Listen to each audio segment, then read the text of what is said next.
Good morning, fabulous friends. Welcome back on my channel, Solish Femme. This is Glenna Vilmanarang, your girl. So today's topic is be the change you want to see. Transitioning is usually hard, and I'm still reading this book. I'm not finished yet. Do you know how thick this book is? And as I've always said, this book says everything that I've been talking about on my channel. I feel like this author and he was already writing it and I was already thinking about it, because everything that he talks about in this book, and I said I probably might do a review, but instead of doing that, I'm just going to do it incrementally because there are so many things that he discusses and I'm going to just dissect it for you. And one of the things he says is that we all have been through difficult things, and if you haven't yet experienced adversity, believe me, you will. Our ability to put the past behind us, learn from it, and move forward is one of the greatest ways we show proactivity. The very essence of being proactive can be captured in the idea of a transition person, someone who stops the negative tendencies, habits, and patterns of the past, such as abuse, harmful addictions, and neglect, in their generation, and instead passes on to their family, friends, and associates more positive habits, patterns, and tendencies. We can stop these intergenerational destructive patterns from being passed on by using on our four human endowments: self-awareness, conscience, our ability to discern right from wrong, imagination, and independent will, our ability to act outside of all our influences. So much. So, first of all, let me just say how beautiful this kimono is. Sidetrack. Actually, I have been so in love with kimonos lately. I've been wearing them. It's so comfortable when you're just lounging at home, from Temu, non-sponsored of course, and they are just so beautifully made. And especially in the summertime, you just probably would walk around your home on your privacy and just be feminine, right? Everything that you do has to embody a femininity. And of course, don't forget to grab something to drink, like a cup of coffee. This is so feminine too. It's pink. Everywhere is pink. So first of all, let's say that you have never been through adversity, challenges in life. If you have been here before many times and you have known my story, you have exactly know where I've been. The past experiences I have endured came from a broken home. My mom and my dad were separated when I was probably 4 or 6, but the divorce did not come through or finalize when I was in high school. So that in itself is already traumatizing, not having a dad at home, fatherlessness, the absence of a father. And secondly, of course, sexually abuse, and through abortion, another narcissistic abusive relationship. So that's why he said, if you have never had those kinds of challenges, trust me, and I'm not praying that God will give you those things, but one way or another, maybe in a different forms and shapes, because challenges do come in different forms. Perhaps you're going to go through some financial crisis, health problems, marital problems, children problems. So adversity doesn't mean to have this traumatizing effect on you. It could just be some loved one who passed away, or something that you are going through at work. So whatever it is, he's saying that it is still our choice to make a difference in how we respond to those things that happen to us. The very essence of being proactive.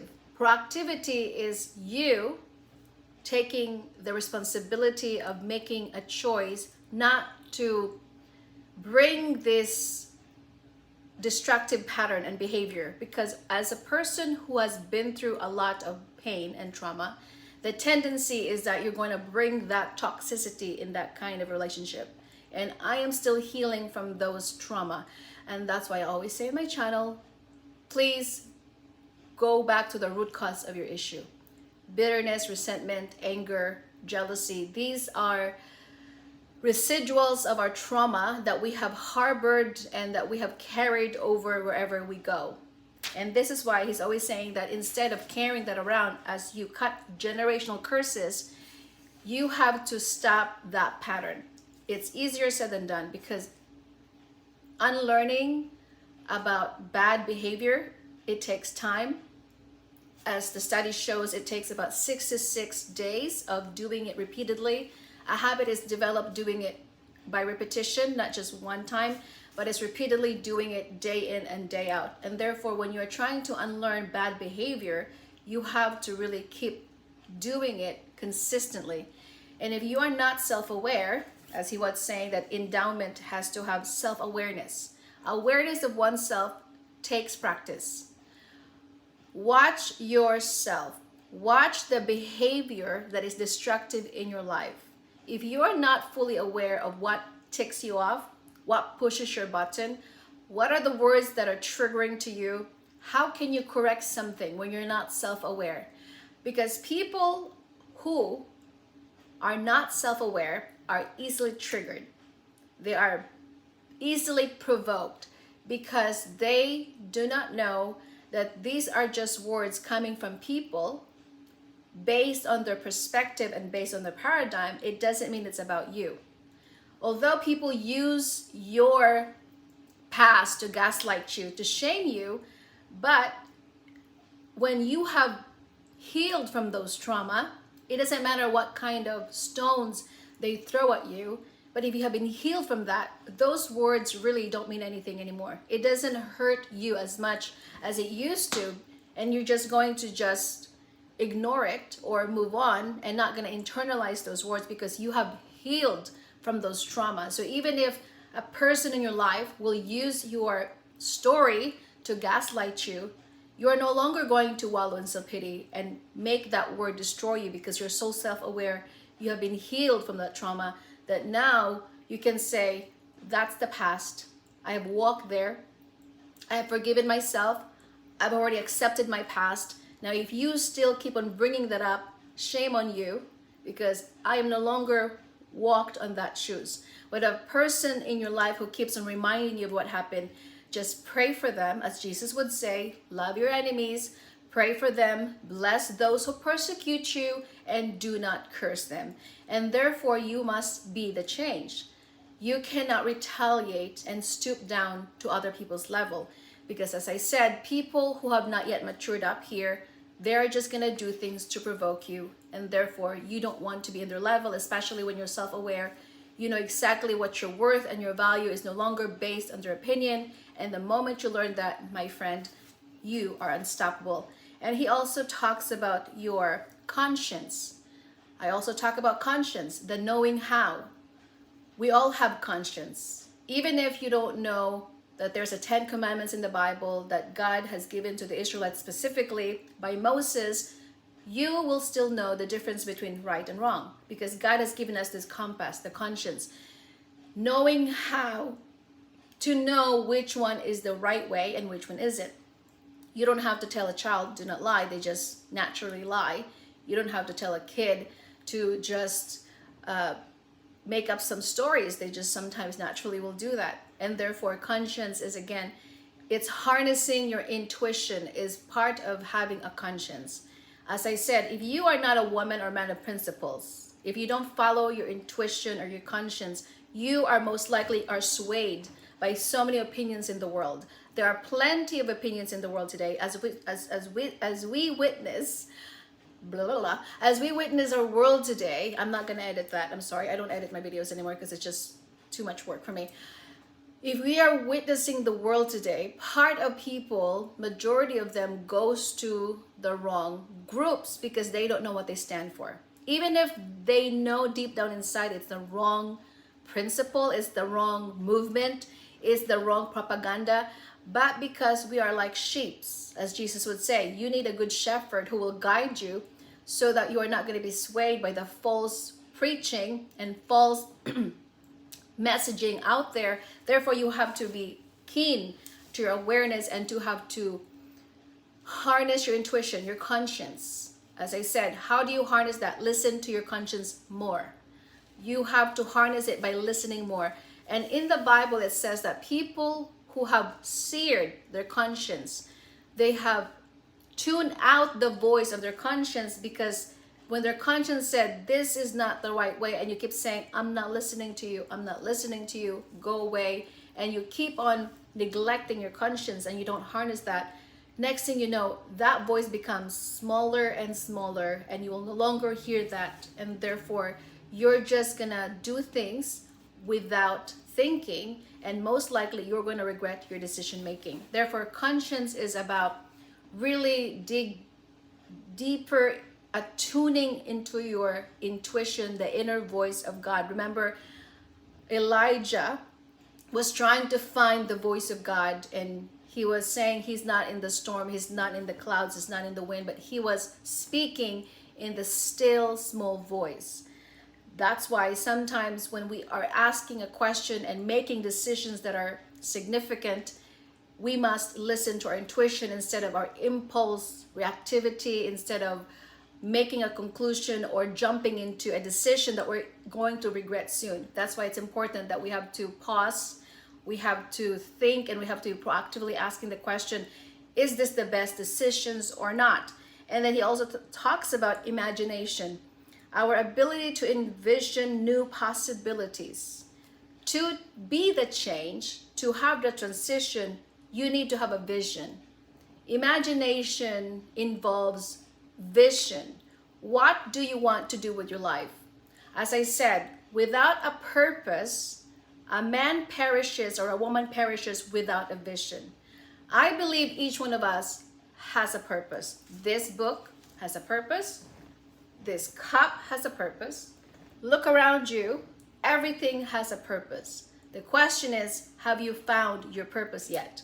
This is why people do not use their imagination, not because they don't know how to use it, it's because we are not taught how to use it. Your mind is so powerful. Before something is created, like this remote control, first of all, it was imagined up here. Somebody thought about it. It was their imagination that gave them the idea that it's probably a good idea that I will have a TV with a remote. It's convenience. I can just press the number and then it's just going to show me the number and change the channel.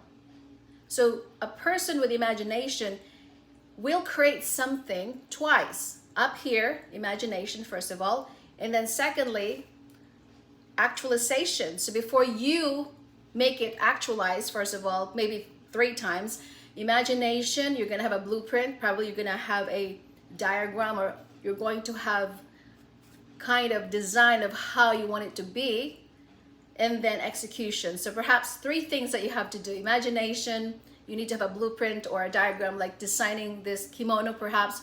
You need to have sketches first of all, and then you can execute when you find out what kind of style, or what kind of features you want in your remote control or perhaps on television. So these are the things that you can use as a person to move forward. To be the change, you need to have a purpose in life. By using your imagination, by having a blueprint, finding out what you love to do. Why am I here? What is my purpose? Did I just come here for no reason? Did God just create me for no reason? And one of the things I have seen on the short videos that I do not agree with, this man, I don't know which movie it was, but there was a scene there that he was drinking, and he said this line, we were born into this world alone, and we are going to go back and die alone. So might as well waste my time away and drinking myself. And he was drinking. He didn't say that, but it seems as though that was the message. And I was thinking to myself as I was trying to decipher and dissect the message, what a pathetic way to live. Although he is right. We all came in this world alone. From our mother's womb, nobody came with us unless you have a twin sister or a brother. But majority of us were born alone, and most of us are going to die alone. But how you live your life and the legacy that you leave for the world to remember you by, that's what's important. Because as I said, all of us has a purpose. Every one of us must find our purpose of what God put us here to do. Therefore, if you're just going to waste your time away drinking and doing something that is meaningless, How are people going to remember you by? What kind of words are they going to say? He was a useless piece of crap. He didn't do much. I remember him getting drunk day in and day out, and he was a nuisance. He was such a burden to me. Is that the kind of memory? Is that the kind of legacy that you want to be remembered by? Your family, your friends, your colleagues, your coworkers? I don't think so. So this is why, as a person, you must find out your purpose. Because if you don't know what that is, that's why many people are depressed. I believe one of the reasons why many people are depressed because they have not found their purpose, or perhaps if they have found their purpose, they have no courage to do so. They're not motivated because they have doubt in themselves and they have fear that they have to tackle. So that is something that you have to look forward to. And lastly, he said about independent will, our ability to act outside of all other influences. Being independent is good. And he also talked about this in his book. Dependent, independent, and interdependent. Yes, it's good to have independence thinking. I can do this. I must do this. I can do all things through Christ that gives us strength, because in the Bible, it's by individual. God said you will reap what you sow. It's by individual. It's not by the groups of people. When you die, God is not going to say, well, what did your mom do for you or your dad do for you? It's about what did you do? So being independent is good. However, he emphasized on interdependent, where you can collaborate with other people. There's a mutual respect. There is a reciprocity when it comes to your relationship. You understand me, I understand you. I want your respect, I will give you respect. So this is what interdependent, but he's talking about independency, is that you cannot wait for people to change you. You must be the change. If you are trying so hard to change the people around you, honey, it's impossible. I tried it. I cannot try to change my husband. You think that you married someone, I will change a man, but you can't change a man. However, as a woman, you can change the tone in your environment. You can be the catalyst of change by the example in how you communicate and how you deliver your message, how you treat a person. As I said, I've been doing the experiment lately. I've been observing my husband. What are the things that I do that triggers him? What are the words that I say that makes him flip and that makes him pissed off? And what are the things that I do that makes him calm? And these are the self-awareness. If you, again, are not self-aware of yourself and the people around you, you don't know exactly what you have in front of you. This is why it's important that you must be the change. You have to set the tone. And if you want to change something in your life, then maybe you should be the example in how you deliver your message. As I have said on my previous video, how to communicate effectively. Communication is a skill that has to be developed. It has to be learned, because unfortunately, none of us were taught how to communicate. It was something that God said, well, that's something for you to find out. Because communication is very complex. It takes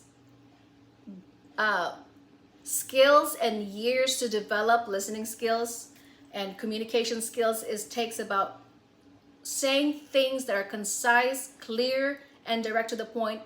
Being assertive is one of the things of communication skills without hurting the other person. And so being independent is not waiting for someone to fix you up. People that are dependent are victimhood mindset. They love to wallow in self-pity, saying, I can't do anything with my circumstances. This is what happened to me. My mom did this. My dad did this.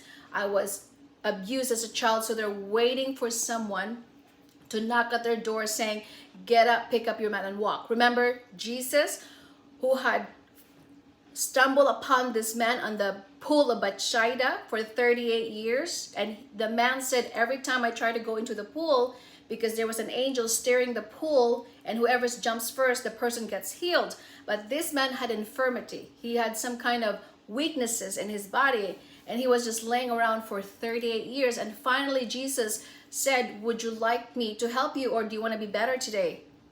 Question, directly asking the man that question. And he said, well, every time I go to the pool, he was making excuses, but Jesus does not want to hear those excuses. He said, pick up your mat and walk.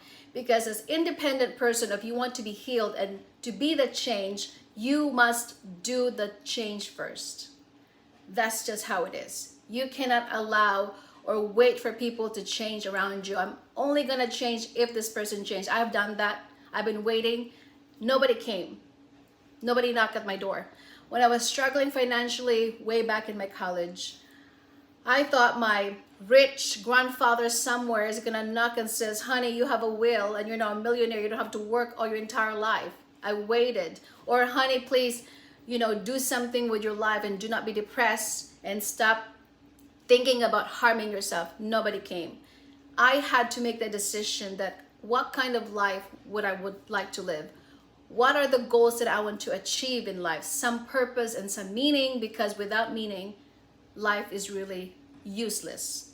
That's why these are the things that I would like for you to think about while I sip my another coffee. And I hope you will have a wonderful weekend ahead of you. And I wish you all the best. Be bold, be brave, be courageous. And I'll see you in my next video. I don't know when, depending on my schedule. And just bear with me because it's summertime.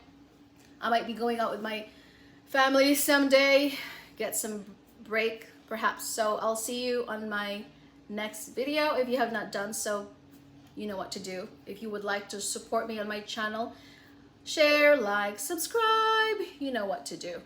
All right, I'll talk to you soon.